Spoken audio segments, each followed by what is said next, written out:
Hi, my name is Lindsay McGee and I am the Waiver Manager at the Bureau of Developmental Services, BDS. These recorded training sessions are intended to provide information on each service available on the Developmental Disabilities, DD Waiver, Acquired Brain Disorder, ABD Waiver, and the In-Home Supports, IHS Waiver. In this session, we will be discussing Personal Emergency Response Services, sometimes referred to as PERS. We will describe the service, talk about a scenario, and then provide any additional information that may be important to know about the service. The information in this session is applicable to the Developmental Disability Waiver, the Acquired Brain Disorder Waiver, and the In-Home Supports Waiver. How do the DD, ABD, and IHS waivers define Personal Emergency Response Services?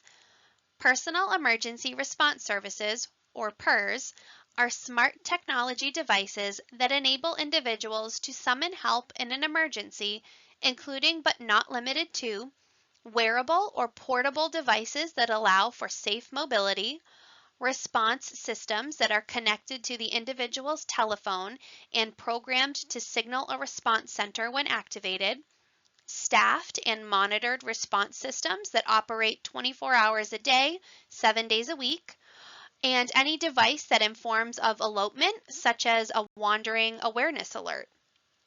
So what does this mean and how does this help me achieve my goals?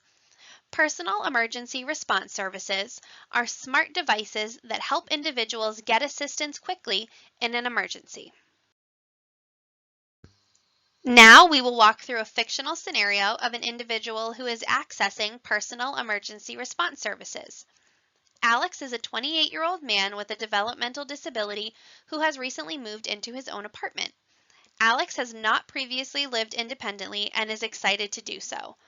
One thing he has considered is ensuring he remains safe and can get help quickly if needed. So how does Alex access and use personal emergency response services? Alex works with his service coordinator to access personal emergency response services through the DD waiver. They choose a device that Alex can easily carry with him. This device is connected to his phone and is programmed to signal a response when activated. The system is monitored by staff 24/7, ensuring that help is always available. So what is the outcome of this service for Alex? With PERS in place, Alex feels that his considerations to ensure success in independent living have been met. One day, Alex takes a shortcut walking home. Unfortunately, Alex got lost when he took this shortcut. Alex was able to press the button on his wearable device, and within moments, a member of the support team was speaking to him through the device.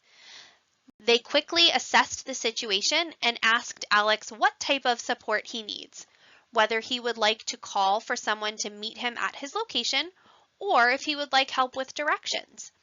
Alex chose to work with a support team member to get directions in order to get back on track and make it safely home.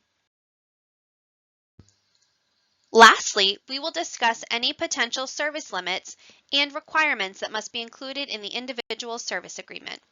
We will also discuss if this service may be provided remotely or while in acute care.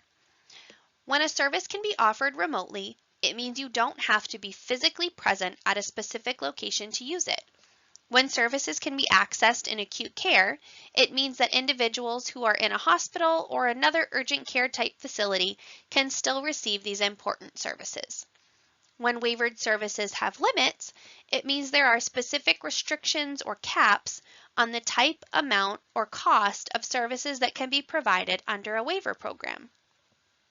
There is a service limit for personal emergency response services. This service has an annual limit of $2,000. However, this limit is referred to as a soft limit as it can be increased with prior approval from BDS.